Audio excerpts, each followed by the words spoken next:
First, finish up our discussion on interactive boundary layer theory. So the first thing I want to talk about is a pitfall we discovered last time. So here is the non-interactive two-equation solver, right? So last time, if we stop over here just looking at the initial condition, we figured out there is a problem. If we start the initial condition with h equal to 3 and theta square is equal to something large, if we solve it and look at what is the h and what is theta, we get roughly the correct answer, right? So h is very small. It's like a leading edge stagnation flow. But if we start with a 0, if you look at the h, it doesn't look like correct. All right. So I thought at that time we have a dependence on initial guess problem because this is the initial guess for fsolve.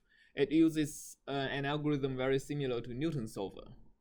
So it'll converge only if it's given an initial condition that is sufficiently close. But I looked into the problem afterwards, and it's not because of that. It's because of the tolerance of fsolve is set to be too large. And especially if you look at the two residuals in this equation, all of these are multiplied by nu, which is a very small number. So it's always a good idea to, in these equations, whenever you return a residual, make sure the residual is order 1. So for example, in this case, let's divide both equations by nu, right? So instead of nu times t, we have t here, instead of theta square, which is actually on the order of nu, right?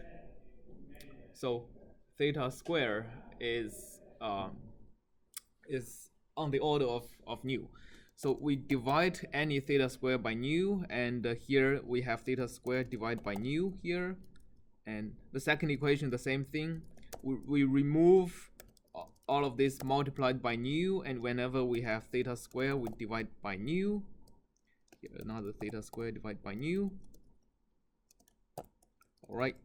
So let's do that again. So basically we didn't modify anything, just scaled both equations by 1 over nu, so that effectively we are decreasing the tolerance of fsolve. And if we do that, we still have the 0 initial condition. You have a times and then dividing the R2 expression at the very end. Yeah, right there. Oh, should be divide. Okay, right. And we have a h that is correct.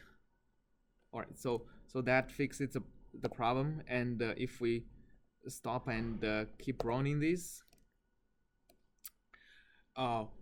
again we have the problem of initially fsolve converges, but later on, at this point, basically when the boundary tries to separate, it is gonna fail to converge. And to actually detect that, let's actually modify this. So fsolve returns also the result and the flag.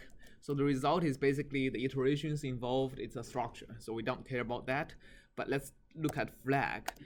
So if flag is less or equal to 0, that means it failed to converge, right? And let's break when it fails to converge. And when we plot them, let's only plot the part, let's say xc is equal to xc of 1 to the length of h, so that we only plotting the converged parts. Let's run it again, and it's working. So basically we see that at this point, okay, at 1.1 something, when the shape factor h goes close to 3.5, fsolve ceases to converge anymore. And the solution later on was bogus.